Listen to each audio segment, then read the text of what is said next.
he has been colossal in every sense of the word. He and Fletcher Newell, that scrum, which has always been a trademark. They just destroyed the Reds, didn't they? Absolutely destroyed them. This is a different Blues team. This is a Blues team that's playing with a chip on its shoulder, Marty. I don't know if it's anger, but they've just got an attitude at the moment, haven't they? It's a little bit Millwall, isn't it? Yeah, no one likes us, we don't care. We don't care, yeah. They had a great run of form going in, and I really did think that they could win that game, but they needed their forwards to lay some sort of platform. DSPN, the Devlin Sports Podcast Network. 3 quarterfinals then to look back on the weekend. Who impressed you the most? Can we say the Crusaders looked the best team out of all of the winners? I guess theirs was the most emphatic win. That was the game that, to me, never seemed to be in any doubt. Yeah. And it was the Crusaders in playoff mode, because they didn't know how significant that win was going to prove to be, but I think they were aware of that. And so, that was they put the Reds away pretty emphatically. And of course, as it turns out now, they're going to have home advantage. Like everyone, they'll be looking at their injury lists, seeing who's standing. Tamaiti Williams, hopefully he'll be right. He has been colossal in every sense of the word. He and Fletcher Newell, that scrum, which has always been a trademark. They just destroyed the Reds, didn't they? Absolutely destroyed them. So, they were impressive. And then, of course, you get to Saturday night and the Blues, or you know what, the Blues, Auckland, at their best, there's always been a bit of a swagger, the really great Auckland and Blues teams. A bit of flash. Yep. People south of the Bombay Hills would call it arrogance. Yep. They would call it just confidence, self-belief. This is a different Blues team. This is a Blues team that's playing with a chip on its shoulder, Marty. Yeah, I don't know if it's anger, but they've just got an attitude at the moment, haven't they? It's a little bit Millwall, isn't it? No one likes us, we don't care. We don't care, yeah. And look, I mean, a couple of angles to that. Did the Chiefs fluff their lines for a start? Or did the Blues reach a level that finally we've been expecting them to, which is play like they did last year? Well, for a while, the Chiefs were doing it all right. They were collecting points no matter where they came. They were going for penalty shots at goal. Mackenzie was nailing them. And then they got that try. And you think, well, this could be a breaking point in this game when Daniel Rona scored that try. And I can tell you, there was a lot of, we didn't see it so much, but there's a lot of verbal flying around after that try, aimed at the number one protagonist, Rico. How do you like them? He's becoming the target and the focus, but he looks as though he enjoys it to me. He had the last laugh too. He did, but look, I think, again, you've got that, as I say, that chippy sort of, we are not going to roll over for anyone. They just hung in there. Both teams had chances to score tries, didn't take them. That's finals football, isn't it? And there was a missed penalty. Now, it was a tricky penalty. It wasn't an easy penalty that Damien McKenzie missed. It was out wide. I thought at the time, though, that could be costly because that would have taken out to 2 scores again, didn't it? But it left the door open for a converted try to win it. I think it was worth the attempt. Because, as you say, that would have been, I think that would have put it to bed, but it missed, and so it left the door open. And then, in discipline, under pressure, came into the Chiefs game, and there were a lot of penalty advantages. That try at the end was under penalty advantage. Previous movement, I think there'd been 3 or 4 penalty advantages, and so their discipline under pressure, defending their line, defending their lead in the final 5-10 minutes of their game, I think. That's what really kept the door open for the Blues, or gave them the opportunity to kick the door down. And then I suppose it got lost in the moment because it was all about, the kick still had to go over and the Blues staying alive. But what a great effort by Josh Berry, who has just been a roll up your sleeves, get the job done, do all the basic stuff that I'm required to do, move bodies, all those sorts of things. To see him, the determination to get that ball over the line, he took that beautifully. And then, of course, the kick went over. So it was an epic finish, but it tipped the whole thing on its head. Yeah, well, this is the thing. And I'm wondering, and I wanted to get into this about the finals format and did it work, and is it actually working? And in the end, it worked perfectly, and it worked perfectly because the Blues won that game. If the Chiefs had won that game, then... Well, I heard it being called a dead rubber. It wasn't a dead rubber because the Brumbies and the Hurricanes still would have had to work out who was going to play who in the semi-finals. But maybe I think a couple of things needed to change. One of them, perhaps that game should have been the first one of the weekend, so that then you don't face that situation where it might be, okay, well, there's not much on this game. And the other one being, I'm still confused about, okay, the Chiefs lose, they get another life. That's fine. You should do for finishing 1 and 2. But I'm of the firm belief that the Brumbies should be hosting this semi-final because they won a quarter-final as opposed to the Chiefs losing it. Yeah, I mean, we talked about this with Lachlan while you were swanning around elsewhere Cairns on the planet. Holiday, yes, Marty, I hope you had a great time, by the way, mate. Yeah.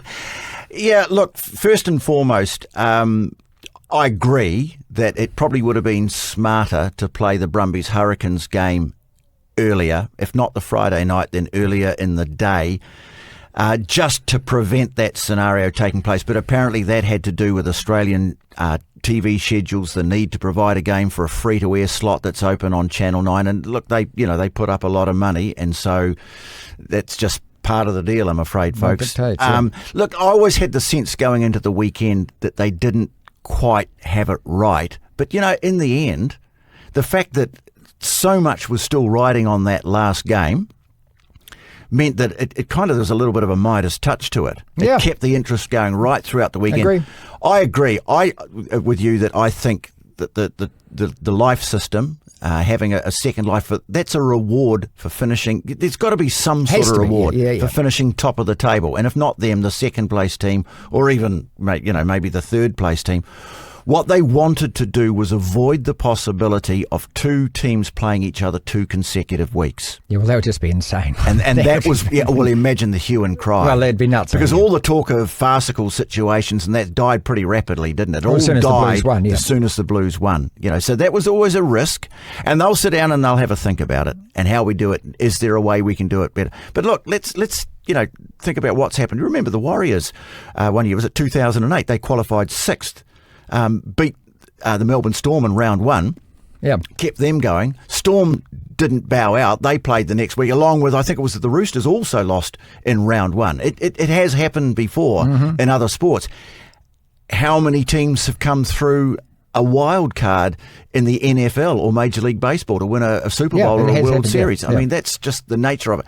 What I don't like is the way they've artificially expanded those playoffs in American sport. At least this year we've contracted it down to 6 teams. 8 would have been ridiculous.